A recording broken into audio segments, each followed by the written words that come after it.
Hello friends, या व्हिडिओमध्ये आज झालेल्या NMMS या स्पर्धा परीक्षेमधला सॅट हा जो दुसरा पेपर होता, तर त्या प्रश्नपत्रिकेमध्ये गणित या विषयाशी संबंधित जे प्रश्न आहेत त्यांची उत्तरं या व्हिडिओमध्ये आपण पाहूया.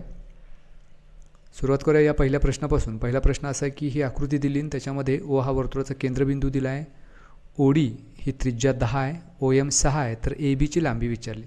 मग इकडं OD ही त्रिज्या दिली, जर तीच त्रिज्या OB आपण काढली तर ती तेवढीच असणार आहे, कारण एका वर्तुळाच्या सर्व त्रिज्या एकरूप असतात. त्याच्यामुळं OD जर 10 असेल तर OBसुद्धा 10 होईल. मग वर्तुळ केंद्रातून जीवेवर टाकलेला लंब जीवेस दुभागतो आणि हा लंब असल्यामुळं हा कर्ण 10 आहे, ही बाजू 6 आहे, म्हणजे MB आपोआपच 8 असणार पायथागोरसच्या त्रिकूटनुसार. मग MB 8 असेल तर AM सुद्धा 8, कारण OM ABचे 2 समान भाग करतो. मग AM अधिक MB म्हणजे 8 अधिक 8 उत्तर मिळेल 16. हे आपल्याला दिले पर्याय क्रमांक 2 मध्ये, त्यामुळे या प्रश्नाचं उत्तर पर्याय क्रमांक 2. प्रश्न या आकृतीमधली परिमिती आपल्याला काढायची आहे. मग इथं ही बाजू 15 आहे आणि ही बाजू 15 आहे आणि मग ह्या 15 अधिक 15 त्याच्या समोरची ही बाजू 30 होईल. त्यामुळं परिमिती मोजायची म्हणजे याच्या सर्व बाजूंची लांबी त्यांची बेरीज करायची. ही एक बाजू 30 झाली, अधिक त्याच्यामध्ये हा भाग जो आहे तो 10 असल्यामुळं हा काटकोन चौकोन किंवा आयत होईल, म्हणजे याची लांबीसुद्धा 10 होईल. त्याच्यानंतर त्याच्या पुढं हा आणखी एक लहान रेषाखंड आहे जो 5-5 सेमी समोरासमोरच्या बाजू आहेत, त्यामुळं हा लहान रेषाखंड 5 मिळेल. त्याच्यानंतर हा भाग 15 आणि हा भाग 15, 15 अधिक 15 पुन्हा 30 मिळेल. त्याच्यामध्ये पुन्हा हा 5 भाग आडवा आपला मोजायचा राहिला आहे, तर तो 5 आणि सर्वात शेवटी हा शेवटचा भाग 10.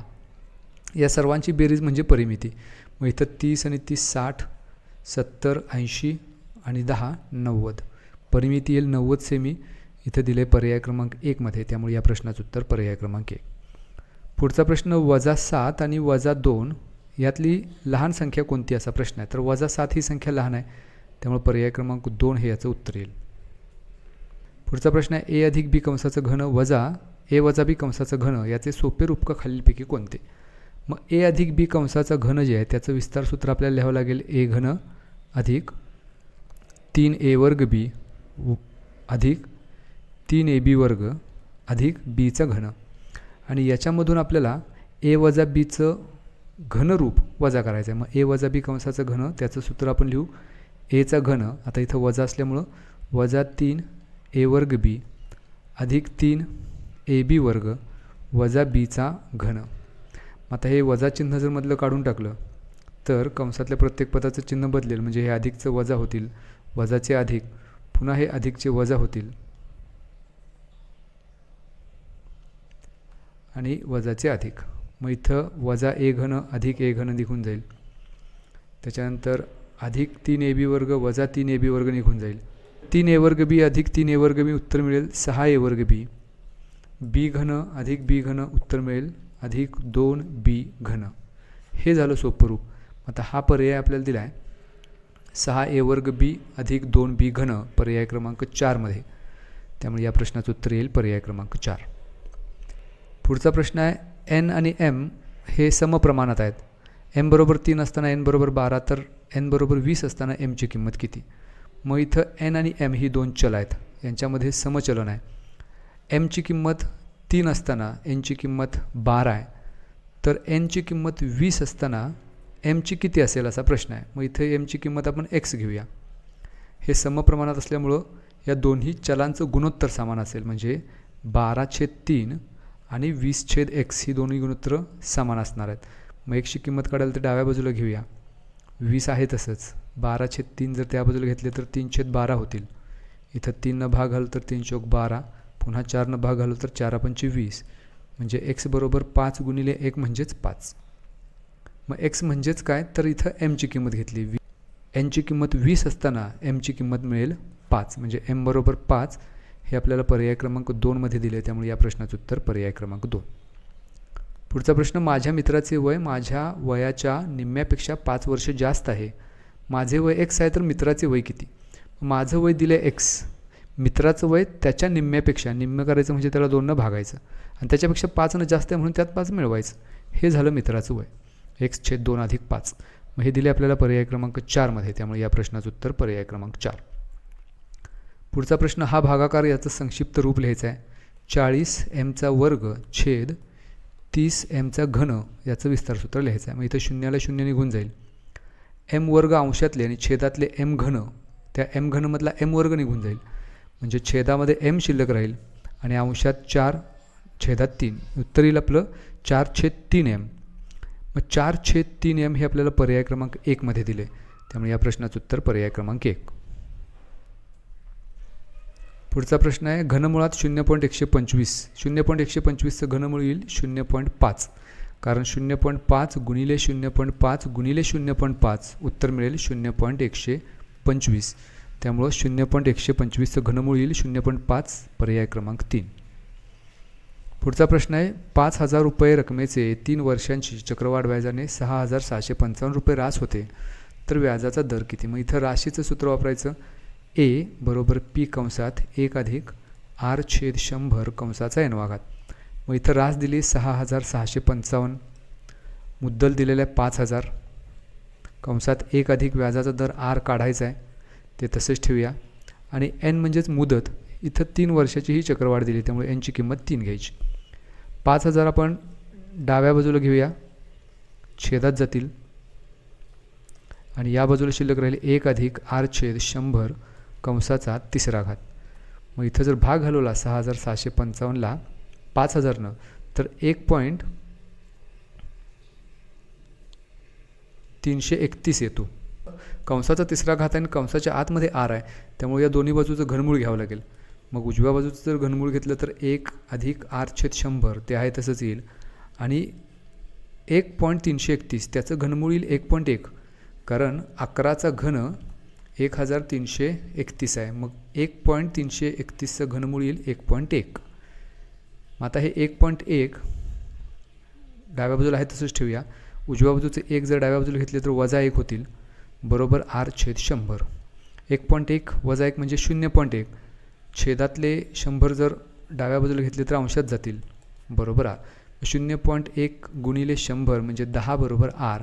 याचा अर्थ व्याजाचा दर होईल 10%, जे आपल्याला पर्याय क्रमांक 2 मध्ये दिले. त्यामुळे या प्रश्नाचं उत्तर पर्याय क्रमांक 2. पुढचा प्रश्न आहे आकृतीमध्ये M आणि N या दोन रेषा समांतर आहेत. P ही त्यांची छेदिका आहे, तर एक्सची किंमत किती? तर 3x आणि x हे दोन्ही आंतरकोन आहेत, त्यामुळे ते पूरक असले पाहिजेत. म्हणजे 3x अधिक x यांची बेरीज 180 अंश मिळेल. 3x अधिक x म्हणजेच 4x बरोबर 180. मग एक्सची किंमत काढायला 4 आपण उजव्या बाजूला घेऊया, छेदात जाईल. 4 जर भागवलं तर 4 चौक 16 उरले 2, 4 पंचे 20. एक्सची किंमत 45 अंश येईल आणि एक्सचीच किंमत विचारली पर्याय क्रमांक 3. पुढचा प्रश्न पुढील त्रिकोण कोणत्या एकास एक संगतीनुसार एकरूप होतील? आता इथं PQ हे ज्या चिन्हानं दाखवले त्या चिन्हानं US दाखवले, त्यामुळे त्रिकोण PQ हा जर आपण घेतला तर Pचा संगत शिरोबिंदू U होईल, नंतर S होईल. त्याच्यानंतर QR त्याची संगत बाजू TS आहे, QR त्याची संगत बाजू TS होते, त्यामुळे इथं T घेऊया. आणि आपोआपच PRची संगत बाजू आता UT होईल, मग PRची संगत बाजू होईल UT. मग ह्या संगतीसाठी हे दोन त्रिकोण एकरूप असतील. PQR एकरूप त्रिकोण UST. मग हे कुठं दिलं बघायचं. हे दिले आपल्याला पर्याय क्रमांक 3 मध्ये, त्रिकोण PQR एकास एक संगती UST. त्यामुळे हे आपलं या प्रश्नाचं उत्तर. पुढचा प्रश्न x वजा 20 अंश आणि x अधिक 30 अंश हे एकमेकांचे कोटी कोण आहेत, तर एक्सची किंमत किती? हे दोन्ही एकमेकांचे कोटी कोण आहेत, याचा अर्थ त्या दोन कोणांच्या मापांची बेरीज असली पाहिजे 90 अंश. मग x वजा 20 अधिक x अधिक 30 या दोन्हींची बेरीज 90 अंश येईल. x अधिक x म्हणजेच 2x वजा 20 अधिक 30 उत्तर येईल अधिक 10 बरोबर 90. मग 2x बरोबर अधिक 10 जर उजव्या बाजूला घेतले तर वजा होतील. 90 वजा 10 उत्तर 80 येईल. म्हणजेच x बरोबर 2 जर त्या बाजूला घेतले तर छेदात जातील. 80/2 40. त्यामुळे x ची किंमत येईल 40 अंश पर्याय क्रमांक 1. पुढचा प्रश्न आहे 72 भागिले 6 अधिक 2 गुणिले 2 वजा 2. मग 72 आणि 6 यांचा पहिल्यांदा करायचा भागाकार. 72ला 6नं भागलं तर उत्तर 12 येईल. अधिक 2 आहे तसंच ठेवूया, गुणिले 2 वजा 2. आता गुणाकाराची क्रिया पहिला करायची. 12 अधिक 2 गुणिले 2 4 वजा 2. आता 12 अधिक 4 16, 16 वजा 2 उत्तर येईल 14. तर हे आपलं उत्तर पर्याय क्रमांक 4 मध्ये दिले. पुढचा प्रश्न, एका इष्टिकाचिती आकाराच्या गोदामाची लांबी 3 मीटर, रुंदी 2 मीटर, उंची 2 मीटर आहे. तर या गोदामात 20 सेमी बाजू असलेल्या घनाकृती खोकी जास्तीत जास्त किती मावतील? संख्या खोक्यांची काढायची म्हणजे त्या गोदामाच्या घनफळाला त्या एका खोक्याच्या घनफळानं भागायचं. मग गोदाम इष्टिकाचिती आकार आहे, त्याचं घनफळ L गुणिले B गुणिले H, लांबी गुणिले रुंदी गुणिले उंची, जी आपल्याला 322 मीटर दिलेली आहे. मग याचं रूपांतर आपण जर सेंटीमीटरमध्ये केलं तर 3 मीटर म्हणजे 300 सेंटीमीटर, 2 मीटर म्हणजे 200 सेंटीमीटर, पुन्हा 2 मीटर म्हणजे 200 सेंटीमीटर, छेद. आता तो ठोकळा घनाकृती खोके जर दिले त्याची बाजू आहे 20. मग घनाकृतीच्या घनफळाचं सूत्र 20 गुणिले 20 गुणिले 20, बाजू गुणिले बाजू गुणिले बाजू. मग इथं छेदातले हे 2 शून्य, अंशातल्या 2 शून्याला निघून जाईल, आणखी एक 2 शून्याला 2 शून्य निघून जाईल, ह्या 2ला 2 निघून जाईल, पुन्हा ह्या 2नं भाग हलवलं तर 10चा भाग जाईल, पुन्हा 2नं 10ला भाग हलवलं तर 5चा भाग जाईल. मग 300 गुणिले 5 1500 उत्तर येईल. याचा अर्थ अशी जास्तीत जास्त 1500 खोके मावतील. पर्याय क्रमांक 3 मध्ये दिले. पुढचा प्रश्न, खालीलपैकी कोणत्या स्तंभालेखामध्ये सर्व स्तंभाची उंची 100 एकक असते? तर तो आहे शतमान स्तंभालेख. लघुकोन त्रिकोणाचा लंब संपात बिंदू हा त्रिकोणाच्या टिंबटिंबवर असतो, अंतर्भागात, बाह्य भागात, बाजूवर की शिरोबिंदूवर. जर तो लघुकोन त्रिकोण असेल तर त्याचा लंब संपात हा त्रिकोणाच्या अंतर्भागातच असतो. पर्याय क्रमांक 1. पुढचा प्रश्न, एका समभुज चौकोनाचे क्षेत्रफळ 180 चौरस सेमी आहे. त्याच्या एका कर्णाची लांबी 24 असल्यास दुसऱ्या कर्णाची लांबी किती? समभुज चौकोन जर आपल्याला दिलेला असेल तर त्याचं क्षेत्रफळ दिलं आहे आणि एका कर्णाची लांबी दिलेली 24, तर दुसऱ्या कर्णाची लांबी किती असा प्रश्न विचारला आहे. मग समभुज चौकोनाच्या क्षेत्रफळाचं सूत्र वापरायचं, 1/2 गुणिले कर्णांचा गुणाकार. त्यातला एक कर्ण 24 दिला आहे, दुसरा कर्ण माहीत नाही त्याच्यासाठी अक्षर x घेऊया, आणि हे क्षेत्रफळ दिले 180, त्यामुळे या बाजूला लिहू 180. मग 180 छेदातले 2 या बाजूला घेतले तर अंशात जातील आणि अंशातले 24 छेदात बरोबर x. 2 इथं भाग जाईल 12चा, 12नं पुन्हा भाग घालू, 12 × 12, 6 शिल्लक राहील, 12 × 5 = 60. म्हणजे x ची किंमत येईल 15. याचा अर्थ त्या चौकोनाचा दुसरा कर्ण आहे 15 सेमी. पर्याय क्रमांक 4. पुढचा प्रश्न, जर छापील किंमत 1700 रुपये व विक्री किंमत 1540 असेल तर सूट किती? तर 1700मधनं 1540 वजा करायचे. 1700मधून 1540 वजा केले तर उत्तर येईल 160 रुपये. पर्याय क्रमांक 4. m² वजा n² छेद m अधिक n कंसाचा वर्ग याचे संक्षिप्त रूप लिहायचं आहे. मग अंशात इथं m² वजा n² आहे, त्याच्यासाठी सूत्र आपल्याकडे आहे m अधिक n गुणिले m वजा n, आणि छेदामध्ये m अधिक n कंसाचा वर्ग आहे, त्यामुळे छेदात असं येईल m अधिक n गुणिले m अधिक n. मग अंशात आणि छेदात एका m अधिक n ला m अधिक n निघून जाईल, हे उत्तर शिल्लक राहील m वजा n छेद m अधिक n. हे सोपं रूप. आता हे कुठं दिले आपल्याला? पर्याय क्रमांक 1 मध्ये, त्यामुळे या प्रश्नाचं उत्तर पर्याय क्रमांक 1. पुढचा प्रश्न, चौकोन ABCD आयत आहे, AC 5√3, AB 5√2, तर AD ची लांबी किती? जर AB 5√2 दिला असेल, AC 5√3 दिला असेल, तर AD ची लांबी काढायला पहिला आपण BC काढू. हा काटकोन त्रिकोण आहे ज्याच्यामध्ये पायथागोरसचं प्रमेय आपण वापरू शकतो, ज्याच्याद्वारे आपल्याला असे लिहिता येईल AC चा वर्ग बरोबर AB चा वर्ग अधिक BC चा वर्ग. मग AC 5√3 दिले, त्याचा वर्ग करायचा. AB 5√2 आहे, त्याचा वर्ग करायचा अधिक BC चा वर्ग. 5√3 चा वर्ग म्हणजे 5 चा वर्ग 25, √3 चा वर्ग 3, 25 त्रिक 75 बरोबर. इथं 5 चा वर्ग 25, √2 चा वर्ग 2, 25 गुणिले 2 50 अधिक BC चा वर्ग. 50 जर या बाजूला घेतले तर वजा होतील, 75 वजा 50 उत्तर येईल 25 बरोबर BC चा वर्ग.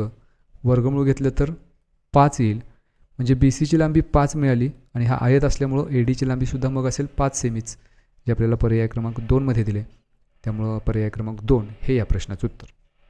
तर अशा पद्धतीचे प्रश्न होते जे NMMS या स्पर्धा परीक्षेमध्ये 2025च्या प्रश्नपत्रिकेमध्ये गणित या विषयावर आधारित विचारलेले होते. ही त्यांची उत्तर.